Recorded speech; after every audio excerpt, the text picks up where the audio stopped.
ધોરણ 12 કોમર્સ વિષય અર્થશાસ્ત્ર પ્રકરણ 7 વસ્તી. અગાઉના પીરિયડની અંદર આપણે વસ્તી વિસ્ફોટ, ભારતમાં વસ્તીના વલણો, વસ્તીનું કદ, વસ્તી વૃદ્ધિ દર અને એની અંદર પછી આપણે વસ્તી વધારાના કારણોની અંદર બે કારણો હતા, જન્મદર અને મૃત્યુદર. એની અંદર ઊંચા જન્મદરના કારણો શું? ઊંચા જન્મદરના કારણો કે ઊંચા જન્મદરને અસર કરતા 3 પરિબળો છે. એક સામાજિક પરિબળ, એ આપણે જોઈ ગયા, અને આજે જોઈએ છે આપણે આર્થિક પરિબળો. ઊંચા જન્મદરના કારણોની અંદર આર્થિક પરિબળો વિશે જોઈએ આપણે.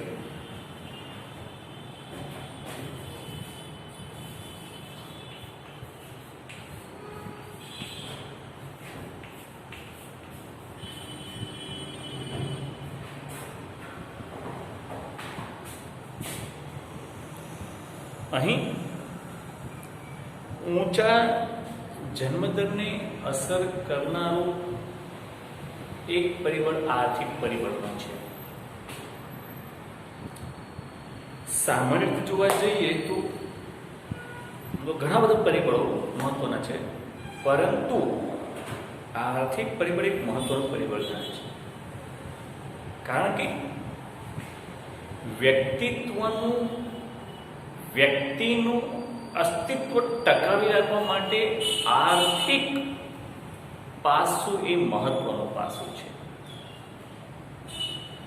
અત્યારે આપણે સવારે ઉઠીને રાતે સૂઈએ ત્યાં સુધી એક પણ આપણી ક્રિયા આર્થિક વળતર ચૂકવ્યા વગર પૂર્ણ થઈ શકતી નથી.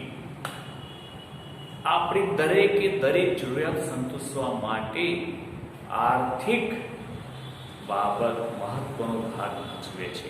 પછી એ ભૌતિક હોય કે અભૌતિક હોય, કોઈ પણ જરૂરિયાત સંતોષવા માટે આર્થિક બાબતે મહત્વનો ભાગ ભજવે છે.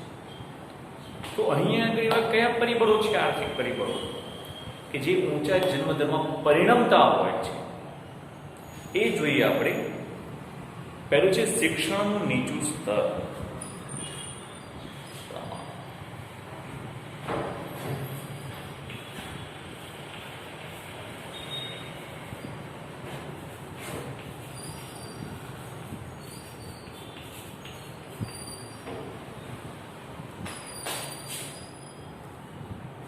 શિક્ષણનું નીચું પ્રમાણ છે એ પણ એક ઊંચા જન્મદર માટેનું એક કારણ છે. કારણ કે શિક્ષણ અને વસ્તી વૃદ્ધિ એ બંને વચ્ચે એક જટિલ સંબંધ છે. કેવી રીતે? અને એમાં પણ ખાસ કરીને સ્ત્રી શિક્ષણ પુરુષ શિક્ષણ કરતા ઊંચા જન્મદર માટેના પરિબળો, ઊંચા જન્મદર માટેના કારણોની અંદર શિક્ષણ એક મહત્વનું કારણ છે.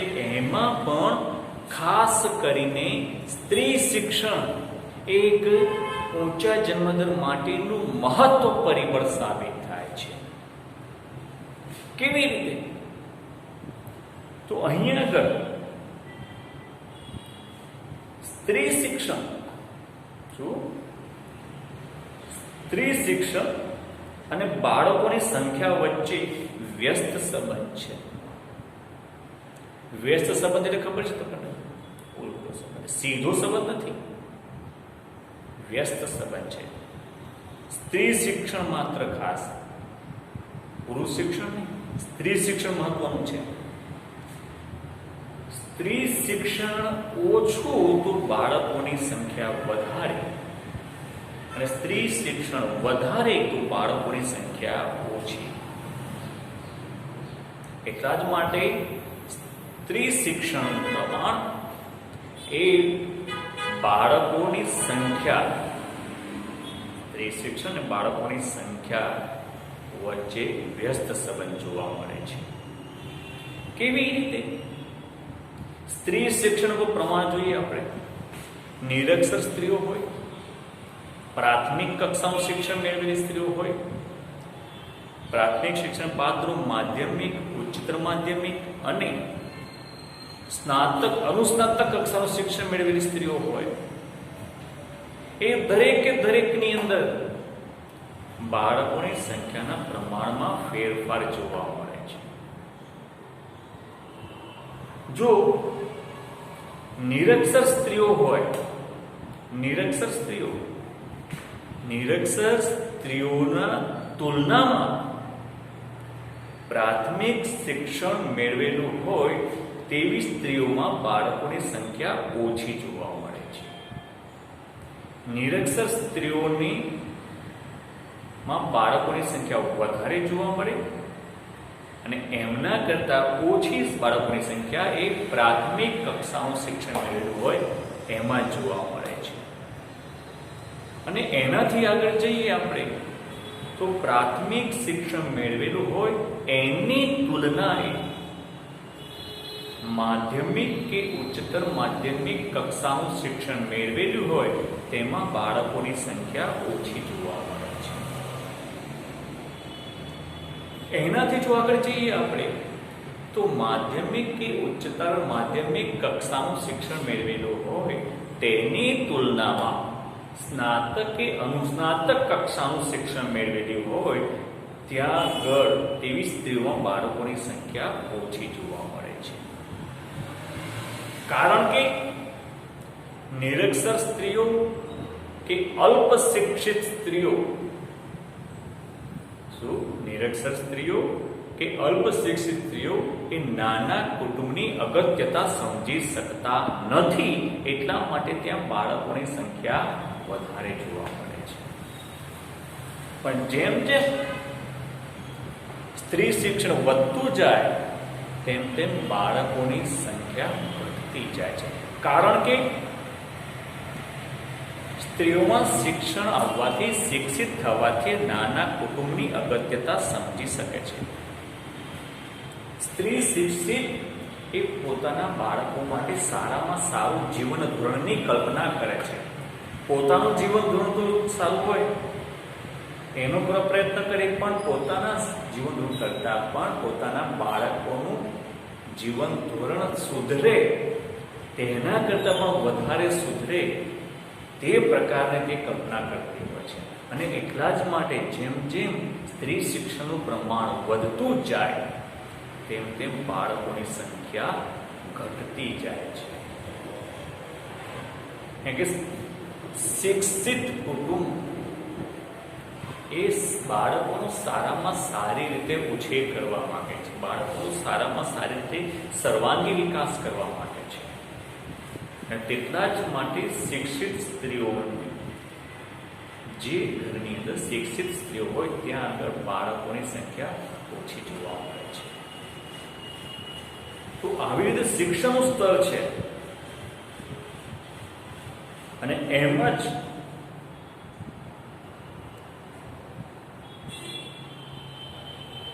કે નિરક્ષર સ્ત્રીઓ હોય, અલ્પ શિક્ષિત સ્ત્રીઓ હોય ત્યાં આગળ જન્મદરનું પ્રમાણ ઊંચો હોય અને જ્યાં સ્ત્રી શિક્ષણ વધારે હોય ત્યાં જન્મદરનું પ્રમાણ ઓછું જોવા મળે છે.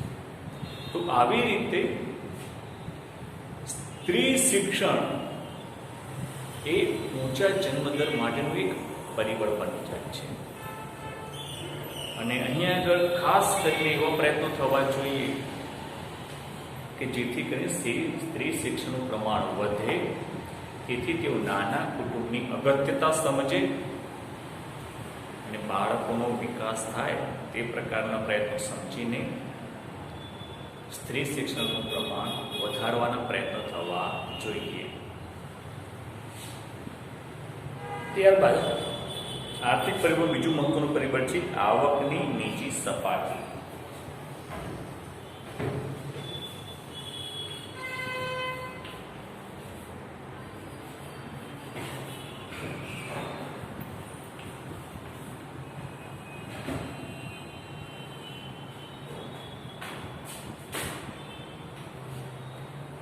આવકની નીચી સપાટી એ પણ એક ઊંચા જન્મદર માટેનું કારણ બને છે. કેવી રીતે? કે વર્તમાન સમયની અંદર, વર્તમાન પરિસ્થિતિની અંદર જ્યાં જે કુટુંબમાં, જે ઘરમાં આવકનું ધોરણ ઓછું હોય, આવકની સપાટી નીચી હોય, કુટુંબની જરૂરિયાતના પ્રમાણમાં આવક ઓછી થતી હોય, તેવા કુટુંબોની અંદર વધારાનું જે બાળક હોય છે તેને જવાબદારી નહીં પરંતુ અસ્કામત ગણવામાં આવે છે. અસ્કામત એટલે મિલકત. શું? ક્યાં આગળ? જ્યાં આગળ આવકની સપાટી નીચી હોય કે આવક ઓછી હોય, ત્યાં આગળ બે બાળકો હોય અને ત્રીજું જન્મે તો એને જવાબદારી નથી કરતા ત્રીજા બાળકને, પણ એક મિલકત ગણવામાં આવે છે. અને ભારતની અંદર તો કહેવાય છે કે આપણી સાચી મૂડી એ આપણા બાળકો છે. એક કહેવત પડી ગઈ છે.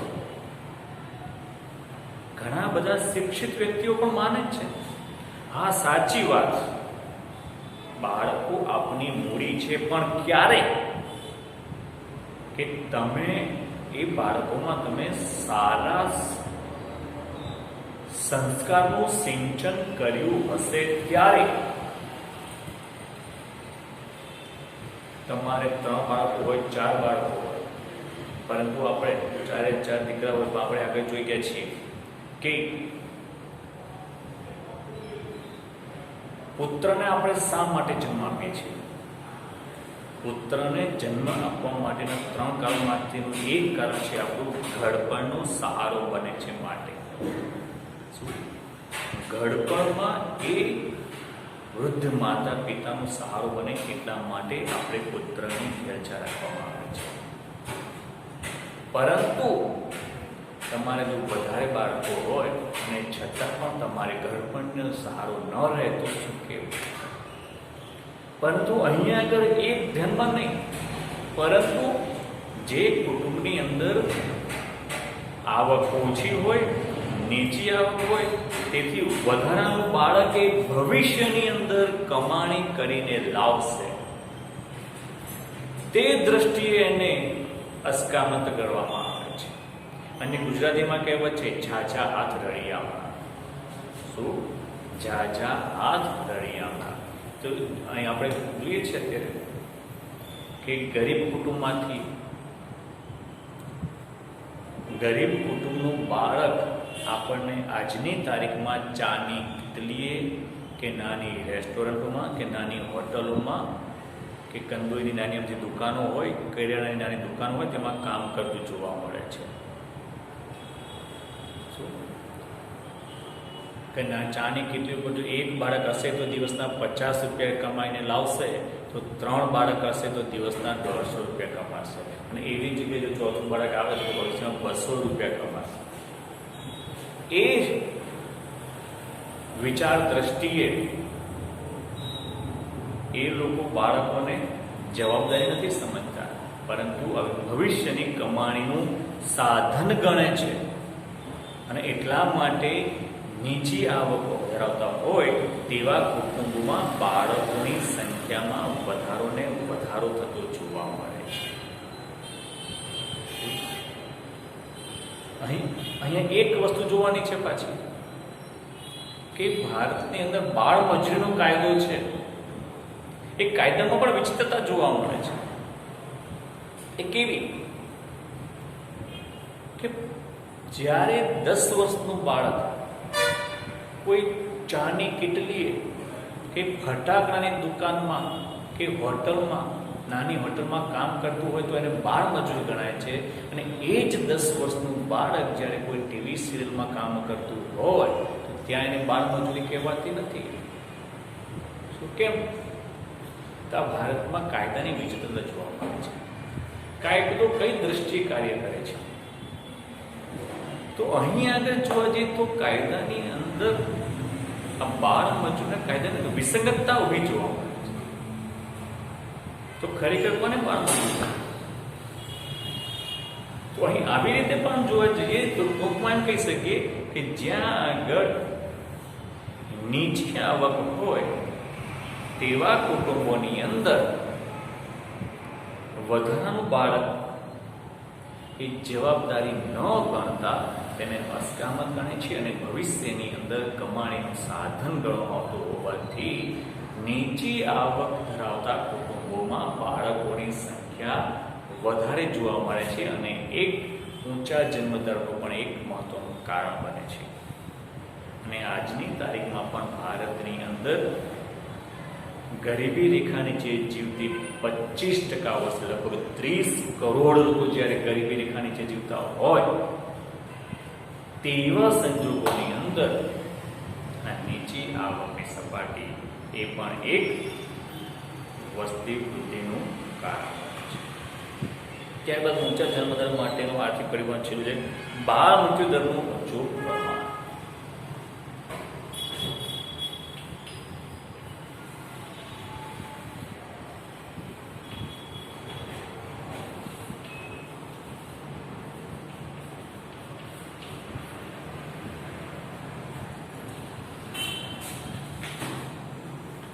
બાળ મૃત્યુ દરનું ઊંચું એટલે કે ભારતની અંદર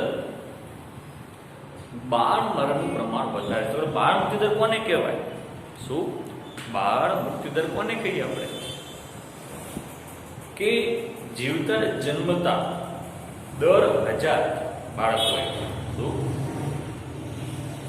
જ્યાં આગળ બાળ મૃત્યુ દર એટલે જીવતા જન્મતા દર 1000 બાળકોએ 1 વર્ષનું આયુષ્ય પૂર્ણ કર્યા પહેલા મૃત્યુ પામતા બાળકોની સંખ્યાને બાળ મૃત્યુ દર તરીકે ઓળખવામાં આવે છે. મૃત્યુ દર વસ્તુ અલગ અને બાળ મૃત્યુ દર વસ્તુ અલગ છે. ધ્યાન રાખજો વિદ્યાર્થીઓ. જન્મ દર, મૃત્યુ દર અને બાળ મૃત્યુ દર. તો અહીં ઊંચા બાળ મૃત્યુ દરની વાત કરી છે.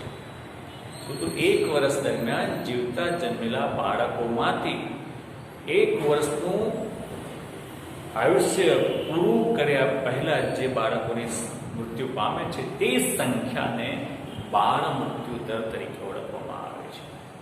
તો ભારતની અંદર આજની તારીખમાં પણ હજી પણ બાળ મૃત્યુ દરનું પ્રમાણ વધારે છે. દર 1000 1951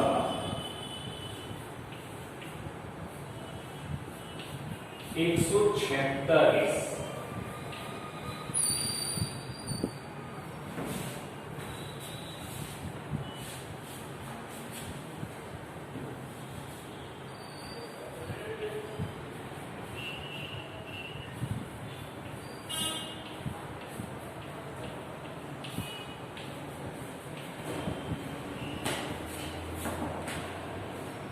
1000 બાળકો દર વર્ષે 1000 બાળકોની સંખ્યાએ ભારતની અંદર 1951 ની અંદર 146 બાળકો મૃત્યુ પામતા હતા.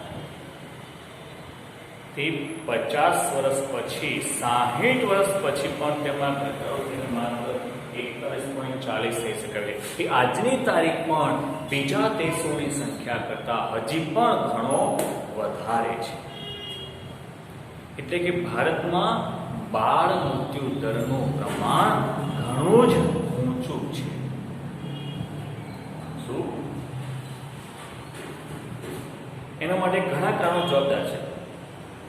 શું બાળ મૃત્યુ દર માટે ગરીબી, ખાસ કરીને ગરીબી જવાબદાર છે. દીકરીના જન્મની ઉપેક્ષા કરવામાં આવે છે.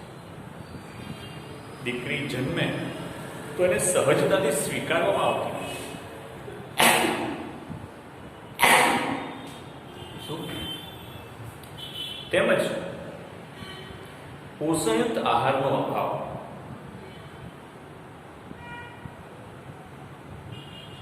બાળકના જન્મ વખતે માતાને મળતા પોષણયુક્ત આહારનો અભાવ જોવા મળે છે. વારંવાર થતી કસુવાવડ એ પ્રમાણ વધારે છે ભારતની અંદર. ઉછેરની જૂની માન્યતા, બાળકોને ઉછેર કરવાની હજી પણ જૂની માન્યતા જોવા મળે છે. અપૂરતી આરોગ્યની સગવડ પૂરતા પ્રમાણમાં મળતી નથી. બે બાળકોની વચ્ચે સમયગાળો ઓછો. તો આવા ઘણા બધા કારણો છે. આવા બધા કારણોને થઈને ભારતની અંદર બાળ મૃત્યુદરનું પ્રમાણ વધારે જોવા મળે છે અને તેને કારણે થઈને ઊંચા જન્મદર માટે પરિબળો જવાબદાર છે. આ બધા કારણો જોઈએ આપણે કે વર્તમાન સમયની અંદર પણ હજી શિક્ષણનું પ્રમાણ વધ્યું છે. સંખ્યા નથી, પ્રમાણ વધ્યું છે ખાલી. પણ એ નથી જોતા આપણે કે કેટલી વસ્તી કેટલું પ્રમાણ છે.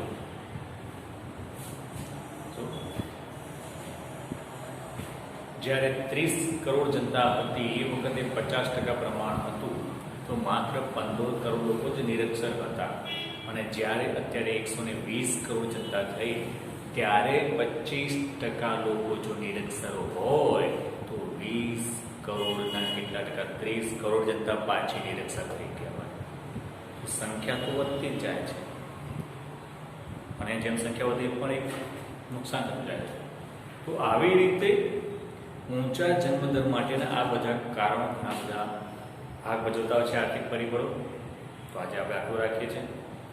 આજનું તમારું હોમવર્ક છે ઊંચા જન્મદર માટેના કારણોમાંથી